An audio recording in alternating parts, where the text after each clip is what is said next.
Stuart Pearce, here we are, Riverside in Berlin. The big day has arrived, the start of the European Championships. You're always a glasses half full man when it comes to England. How optimistic are you feeling about their chances? I'm really optimistic. I've got to say, I love the tournaments. Always have done. As a player, as a coach, you name it. I love major tournaments, and we're right on the verge of it now. I can't wait for the first game. Really looking forward to watching the Scots. But I'm optimistic. I don't see any reason why we can't take anyone on. I don't see any powerhouses at this tournament at the moment.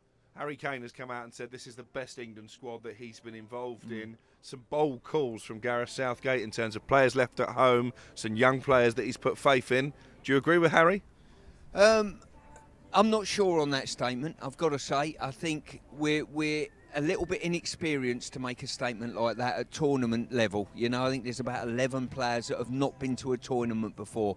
I always held a lot of sway with my players, give them tournament experience so they know what to expect, you know. So when they step out on that first day, there's no hidden surprises, no nerves. What does tournament football look like? What does group stage look like? What does knockout look like? But listen, Harry Kane sees them firsthand. He sees training firsthand, so he's made that statement. And listen, who am I to argue with him? Take us back to your first tournament as an England player. What were the likes of Adam Wharton, who probably is the wild card selection, Kobbie Mainoo, still a teenager as well, Mark Gurhey, who may well start in the opening game against Serbia. What will they be going through now? What will their emotions be? Well, I think times have changed a little bit from when my first tournament was Italy 90 in a World Cup, you know, and I didn't know what to expect. Everything was new, and I remember stepping out on that first day.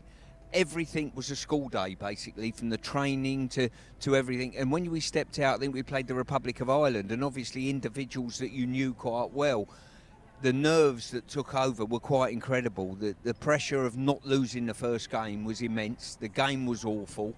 I think players nowadays, Crooksy, are a little bit more rounded. I've got to say, I think they're media-led pretty well.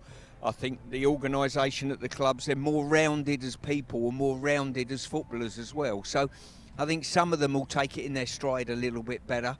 I think the environment that Gareth's created as well is brilliant. It makes people feel welcome a little bit more from the offset, you know, and they've got, you know, a leadership team. All of those things will help new players coming in like Adam settle into the environment that he's going to be involved in. And they're Premier League players that play against foreign nationals and foreign internationals weekly. When I played, there was very few foreign players playing in the Premier League or the First Division as it was. You're a fully paid up member of the Left Backs Union. How big a blow is it that Luke Shaw is not fit enough to start this game, and how does Gareth Southgate solve that dilemma? Yeah, this is a major blow, and I've not just been saying it on top of the tournament. I've been saying it for a number of months now. I capped him at under 21 level, and I think he's grown immensely. I think some of Manchester United club side, their best performances coincide with Luke being fit, available, either playing left back or left centre half, which he can do comfortably. I think it'll be a major blow if we can't get him fit and playing. The sooner the better for me. He gives us natural balance on the left-hand side defensively. Probably more importantly, natural balance going forward in the final third, especially if you've got wide players playing in advance of him that want to come inside, like Foden. His natural left-sided versatility is going to be so much better than probably Kieran Trippier, who's going to check back all the time.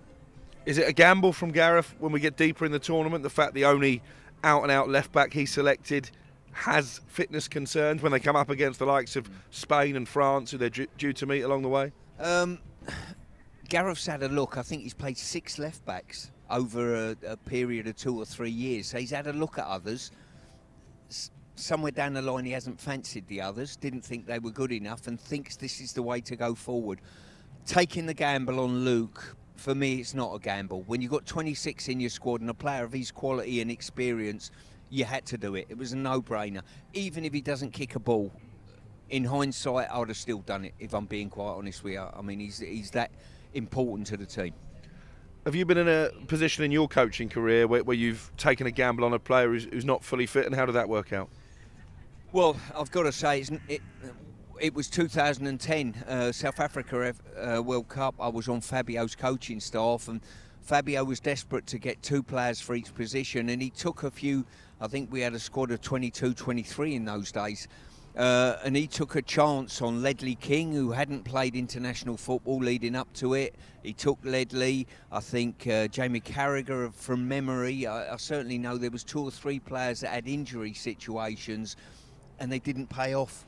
I've got to say they didn't pay off, and because we were limited on numbers that we had and that type of thing, looking back, it looked a bad move, I've got to say.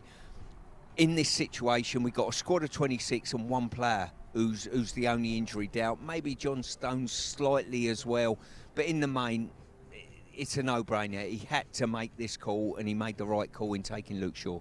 We've got the talkSPORT beach towels on the deck chairs. How long are they going to be here for? How long are England? How far are they going to go in the tournament?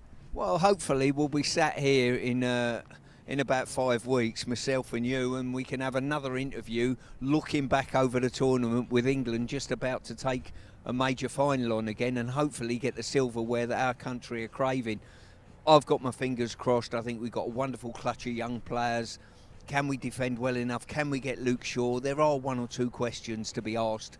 They'll be answered probably during the group stages. There you go. The beach towels are ready. Stuart Pearce is ready. talkSPORT are ready. And we've got wall-to-wall coverage of Euro 2024. Come on, England. On AM, on DAB, via the talkSPORT app and on your smart speaker. talkSPORT.